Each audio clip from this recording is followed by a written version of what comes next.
But interesting. I mean, there's love in the air. There's Christmas in the air. But the weather too is some way. Charlie, No matter how strong your immunity is, you would have some side effect from this Hamatan. You would have a bit of yes. Then this era of COVID. I mean, the slightest thing. Oh, have you tested? I actually tested. I actually tested. Yeah. So when I started experience, I tested. Yeah. I tested negative, but it doesn't mean that I'm totally, out of the Hamatan will come with the Hamatan would come. Side effects. So dry throat. I tell you.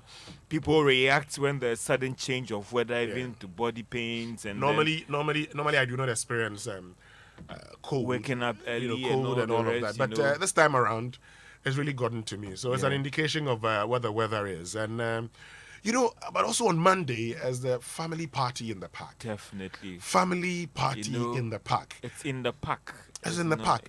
A brief botanical garden. See, and you don't have to miss. I mean, it's one event that even if you don't have a family, you are going to enjoy it. Oh, you should. I mean, look, you're going to enjoy it. And it's only a 50 Ghana cedis. Yeah. For a family of 6, come with your drinks and come with your food. And enjoy. Bring the kids around. I mean, this is time to spend time. I mean, this is the moment to spend time with the family. And so I will be there. I'm coming with my family. George will be there. All right. We expect you to be there. Please. And then our own man, Uncle Sabute, Sabute also be there. But interesting developments in Parliament yesterday. Oh, and for me, there were people who were excited about this supposed hang Parliament. You mean what transpired in Parliament last night? This particular. Situation in Parliament. People were excited when we had a hang Parliament because you have a more consensus building, even and all the rest. But it appears that it is not working. Well, and I passed a similar comment on Twitter, and somebody was trying to take me on and all the rest. That listen, I think that we are not ready for a hang Parliament. This is what happened in Parliament. People are going out. They decided to attack our people. They decided to prevent us from making sure we fight for our rights. We'll tell you more about this here on the Super Morning Show, and expect a surprise this morning who will be telling us what he makes. One person who knows Parliament very well, and will tell us why he thinks this is certainly unacceptable.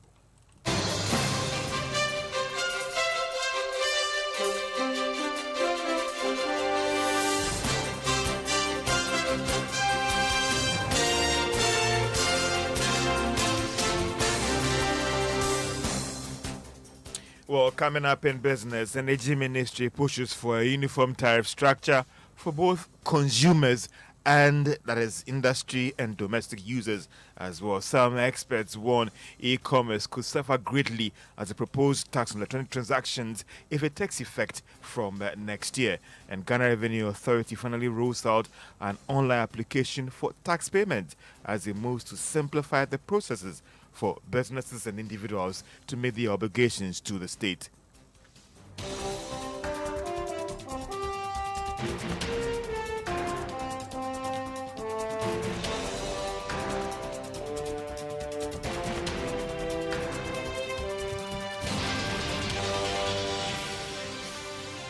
My name is George Wiafe. Let's now settle for the details.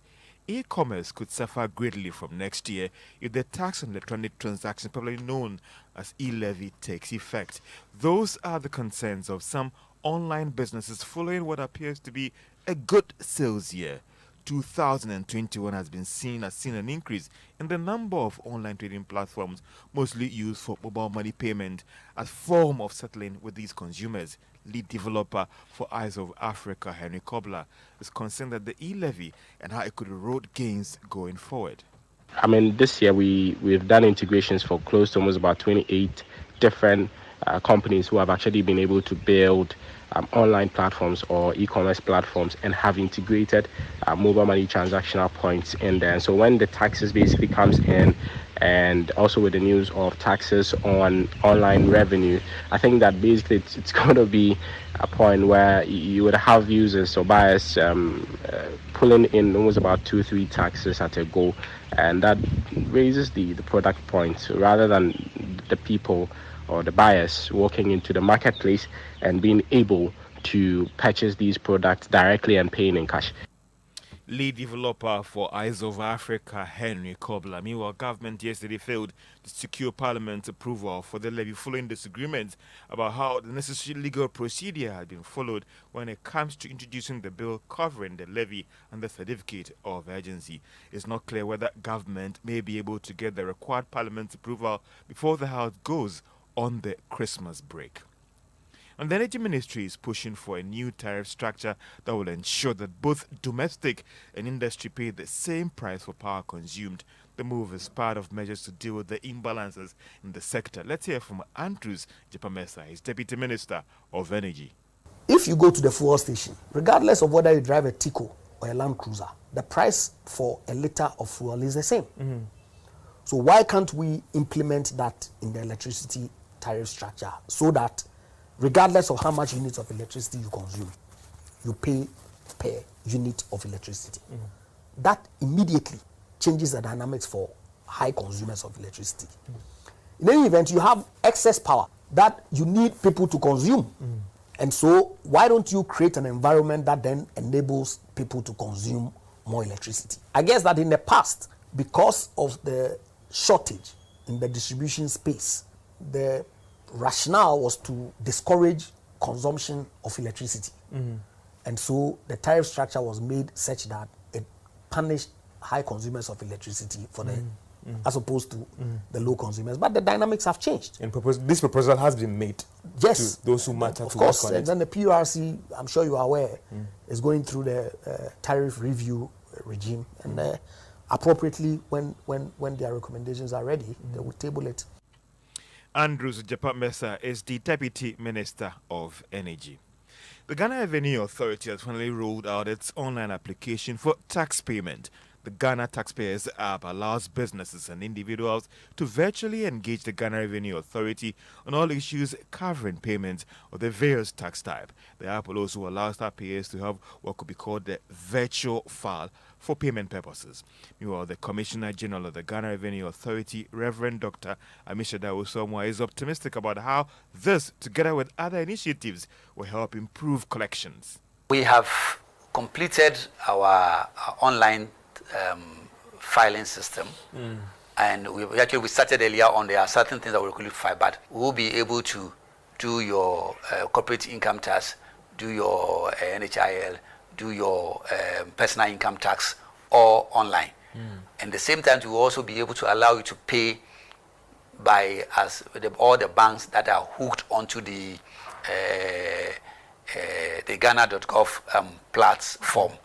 And so we are expecting that you should be able to sit in your office, in the comfort of your home, file and pay.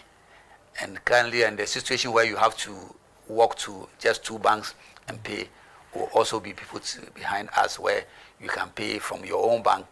If your bank is connected to the Ghana.gov, you can debit your own account and credit the GRA account in that same bank without having to go to the tax office to file.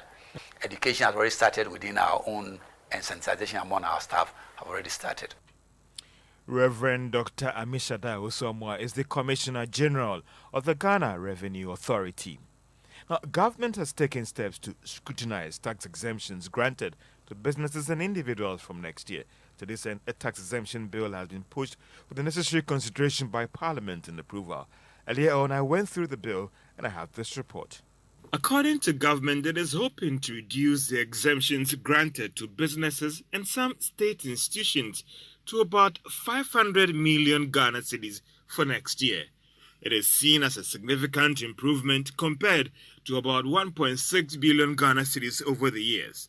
The bill also seeks to review institutions and persons that can enjoy these exemptions. The review will also ensure that all exemptions granted have prior approval of the finance minister. That is to ensure that any implications on the budget and the revenue is given some real assessment for that financial year. The bill shows that there will also be a lot of scrutiny of exemptions that will be granted going forward. It's government plan that these exemptions will be gradually reduced going forward. The country over the years is believed to have lost a lot in terms of revenue due to these exemptions that government has used as a strategy to improve private capital attraction into the country.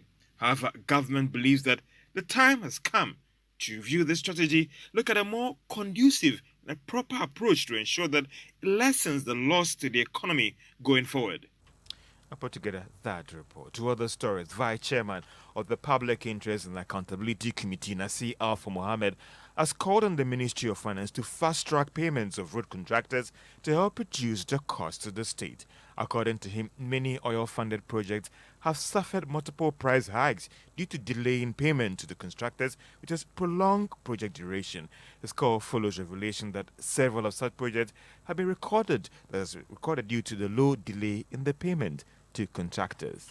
He didn't just come back to site, he came back to site with a revised cost of the project, which has now more than doubled from 64 million to around 146 or so million Ghana cedis. That tells you that project time overruns and cost overruns are actually occasioned whenever we decide not to complete our projects within schedule. And that means that when contractors raise their invoices for payment, it is essential in order to avoid these cost overruns and time overruns for the Ministry of Finance and all the other relevant duty bearers to ensure that contractors are given their due so that they can continue with the projects in due course and ensure that it completes within time. Nasir Alpha Mohammed is the Vice Chairman of the Public Interest and Accountability Committee, PIAC. Now, banking consultant Dr. Benjamin Amwa has described moves by the Economic and Organized Crime Office to prosecute firms said to be involved in money laundering as prudent. It's coming after the Bank of Ghana announced that it has identified some firms and individuals that were trying to launder money into the financial space. Dr. Amwa tells JoyBusiness the Bank of Ghana must show zero tolerance to these practices. The use of e-channels to wash dirty money as clean money has also changed its mode. In 2016, Bangladesh Bank, that's the Central Bank of Bangladesh, within a single weekend, lost 81 million US dollars through fraudulent SWIFT transfer instructions. $81 million, 1 weekend. And this makes a strong case for the Central Bank of Ghana, that is Bank of Ghana, to be more confrontational on suspected money laundering and all traces of money laundering activities in the deposit-taking institutions industry. If confidence and trust is to be protected, companies and persons found culpable should be dealt with according to the law. Dr. Benjamin Amwa is a banking consultant. To the currency market, 6 Ghana cedis, 40 pesos, should get you $1 this morning. The British pound is, however, going for 8 Ghana cedis, 46 pesos. The euro, on the other hand, is selling at 7 Ghana cedis, 20 pesos. Crude is selling at $72 a barrel after going up from yesterday. Gold gained $3 to open trading at $1,793 an ounce. Cocoa is trading at $2,423 a ton after losing $73. And that's all for business on the morning show. Well, thank you Back very much. to you, Anchor Winston. Yes, we're going to have a very great conversation. It's going to be Parliament here, Parliament there. Yes, Parliament everywhere. You know? And it's important we talk about it.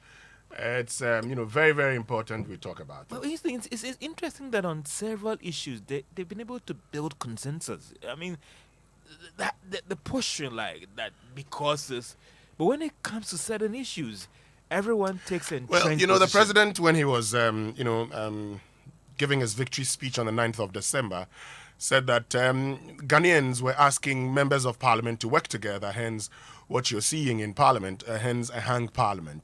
And so when the president of the republic, whose party or his group now has the majority in parliament, now you would expect that there'll be consensus building. plus one majority. Yes. And for me, as I said earlier on, that we were all excited about the hung parliament, but it appears that going forward, it looks like a hang parliament won't work for us. Well, I mean, let's have one party having a clear majority. No. Winston, I know people will disagree with me.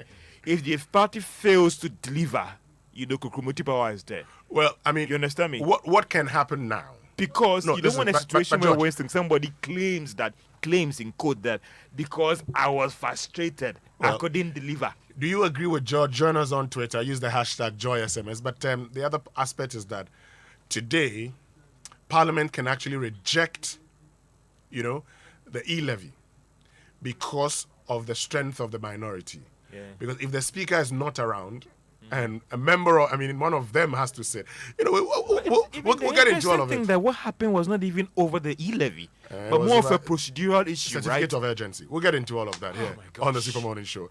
Thank you very much, George Wiafe, for